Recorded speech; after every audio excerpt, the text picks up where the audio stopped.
முடிச்சூர் ஊராட்சி ஒன்றிய நடுநிலைப் பள்ளியில் ஆண்டு விழா மிக சிறப்பாக நடைபெற்றது. செங்கல்பட்டு மாவட்டம் புனித தோமையர் மலை ஒன்றிய ஊராட்சி ஒன்றிய நடுநிலைப் பள்ளியில் ஆண்டு விழா தலைமை ஆசிரியர் விஜயபாரதி தலைமையில் வெகு சிறப்பாக நடைபெற்றது.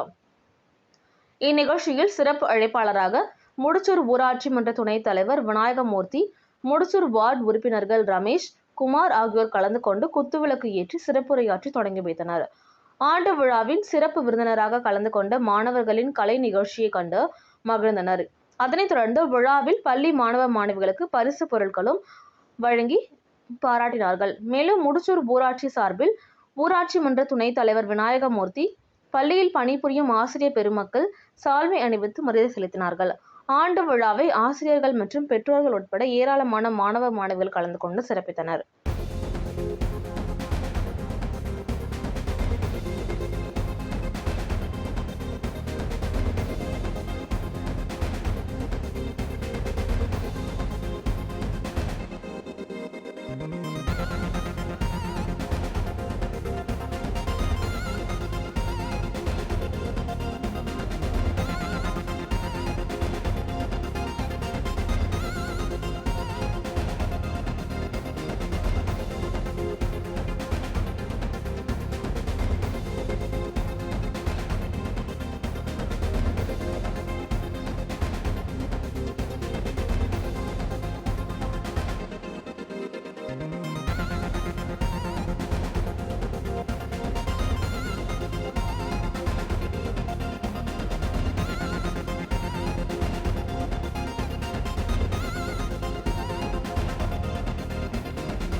என்று சொல்லியே பில்லினி பாட ஆமா பில்லினி பாட ஆமா பில்லினி பாட வந்தருவாய் மகளே தந்தனத்தோம் என்று சொல்லியே பில்லினி பாட ஆமா பில்லினி பாட ஆமா பில்லினி பாட வந்தருவாய் மகளே.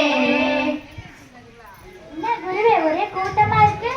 அதுவாப்பா நம்ம ஊராட்சி ஒன்று நடுநிலைப்பள்ளி அன்னைந்திரா நகர்ல ஆண்டு விழா நடக்குது. அதான் இந்த ஊரே கூடி வந்திருக்கு. அப்படியா குருவே? சரி சரி, வந்தவங்களெல்லாம் வரவேற்கலாமா? ஓ வரவேற்கலாமே. வந்தனோ வந்தனோ வந்தனோ வரும்போது வாங்கி வச்ச வாசமுள்ள சந்தானம் சந்தனத்தை பூசுங்க சந்தோஷமா பாடுங்க சந்தனத்தை பூசுங்க சந்தோஷமா பாடுங்க. சரிங்க குருவே, வந்தவங்களெல்லாம் வரவேற்றாச்சு, சந்தன குங்குமம் கொடுத்து உட்கார வச்சாச்சு.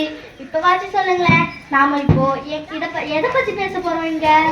பாப்பா பாப்பா கதை கேளு, பூமி சூடாகும் கதை கேளு, 20ஆம் நூற்றாண்டின் மத்தியிலே கூடிய வெப்பம் தொடர்ந்திடுதே. என்ன குருவே, பூமி சூடாகுதா? எங்க வீட்டுல காபி சூடாகிறத பார்த்திருக்கேன், சாப்பாடு சூடாகிறத பார்த்திருக்கேன், ஏரி குளங்கள்லாம் சூரியனால சூடாகிறத கூட பார்த்திருக்கேன். இது என்ன புது கதையா இருக்கு? என்ன குருவே, பூமி சூடு ஆபத்து, எங்களை பயமுறுத்துறீங்களா? பயமுறுத்தல அப்பா, உலக நடப்ப சொன்ன. எங்களுக்கு ஒண்ணுமே புரியல குருவே, ஒண்ணுமே புரியல உலகத்துல, ஒண்ணுமே புரியல உலகத்துல. என்னமோ நடக்குது மர்மமாய் இருக்குது, என்னமோ நடக்குது மர்மமாய் இருக்குது, ஒண்ணுமே புரியல உலகத்துல, ஒண்ணுமே புரியல உலகத்துல. என்னப்பா சொல்றீங்க? உங்களுக்கு ஒண்ணுமே புரியலையா? தெளிவா சொல்றேன் கேட்டுக்கோங்க. 20ஆம் நூற்றாண்டுல பூமியின் நிலம் கடல் இதுக்கெல்லாம் மேல இருக்கிற காற்று மண்டலத்துல சராசரியை விட வெப்பநிலை அதிகரிச்சு கொண்டே போகுது. இதத்தான் புவி சூடாகுதுன்னு சொல்றாங்க. அப்படியா குருவே? பூமி சூடாகிறதுனால நம்மளுக்கு என்னென்ன ஆபத்துகள் ஏற்படும்? அப்படி கேளு. இதனால் மழை பொய்யாம போயிடும், மழை பொய்யலைன்னா வேளாண்மை விளைச்சல் குறையும், வேளாண்மை விளைச்சல் குறைஞ்சிச்சுன்னா மனிதர்கள் சாப்பிட உணவே இல்லாம போயிடும். அது மட்டும் இல்ல, பாலைவன பகுதிகள் விரிவடையும். அது மட்டும் இல்ல, பெரிய விபத்து ஒண்ணு இருக்கு. அது என்ன தெரியுமா? எரிமலைகள் வெடிப்பு கூட ஏற்படுது, உயிரினங்களுக்கும் அழியுது. அப்படியா குருவே? நம்ம நாட்டுல எரிமலை எங்க இருக்கு? ஐயோ, கேட்டப்போ நான் பேசுறது நம்ம நாட்டை பத்தி மட்டும்